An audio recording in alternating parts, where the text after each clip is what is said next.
अस्सलाम वालेकुम दोस्तों, आज मैं आपको दिखाता हूँ कि मकई के अंदर टोटल कितने पत्ते होते हैं, इस पौधे का कैसा स्ट्रक्चर है, इसमें जो छल्ली है वो कहाँ पर लगती है और टैसल किस तरह का होता है। तो दोस्तों यहाँ से देखें, हम ये नीचे से स्टार्ट करता हूँ मैं। ये देखें जो मैं आपको दिखाना चाह रहा था, ये है इसकी एडवेंटिशियस रूट्स। ये क्या है? एडवेंटिशियस रूट्स, जो हम एरियल रूट्स भी इनको कहते हैं, यानी अदर दैन जो रेडिकल निकलती हैं ये एरियल पार्ट से निकलती है। फर्स्ट नोड ये देखें, मैं आपको दिखाता हूँ। ये देखें, इसका ये पहला नोड है। ये क्या है? पहला जो नोड है ये वाला, इससे निकल रही है, इसलिए इसको हम कहते हैं एरियल रूट्स। ये जो है वो नीचे जो सीड था उसका जो रेडिकल है वहाँ से नहीं बनी, या उसके कह लें कि ये जो पहला नोड है वहाँ से निकली है। तो पहला नोड, ये दूसरा नोड, इसके अलावा ये देखें ये तीसरा नोड, चौथा नोड, पांचवा नोड, छठा नोड, सातवां नोड, आठवां नोड, और ये नौवां, 10वां नोड, 11वां नोड, ये वाला 12वां नोड।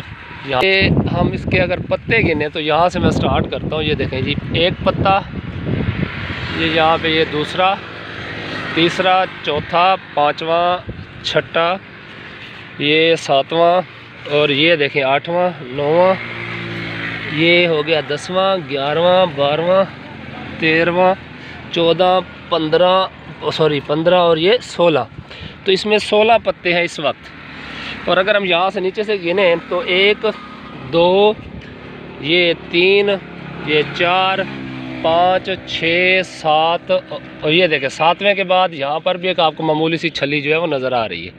लेकिन ये 7, ये 8, ये 9वां, तो यहाँ पे यानी 16 है तो सेंटर में लगी हुई है। यानी ये इस वैरायटी की खासियत है कि इसकी जो छली है वो क्या लगती है? सेंटर में। और ये सबसे कामयाब वैरायटीज़ होती है जिनकी छली सेंटर में लगती है। इनके गिरने के चांसेस जो है वो कम से कम होते हैं। कुछ ऐसी होती है यहाँ पे छली ऊपर लगती है तो वहाँ पे गिरने के जो चांसेस है, अगर यहाँ लगी है ऊपर तो वहाँ गिरने के चांसेस क्या होते हैं? ज़्यादा होते हैं। और ज़्यादातर जो है वो वैरायटियाँ कामयाब होती हैं जिनकी ये वाली जो छली है वो क्या है? सेंटर में लगी हुई है। यानी अगर ये 16 पत्ते हैं तो ये 8वां पत्ता यहाँ पर जो है ये क्या है? छली लगी हुई है। अच्छा, अब कुछ ऐसी वैरायटीज़ भी होते हैं जिनमें मैक्सिमम 18 पत्ते तक जा सकते हैं। यूजुअली 15वें पत्ते पर आप देखें ये टेसलिंग स्टार्ट हो गई है।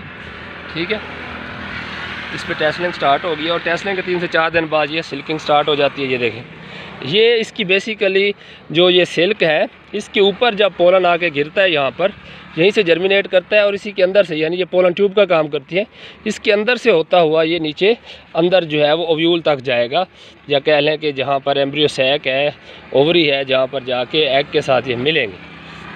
अच्छा, अब देखें मैं ये दूसरी है, साथ में ये एक पौधा खड़ा हुआ है, इसके देखते हैं कितने पत्ते हैं।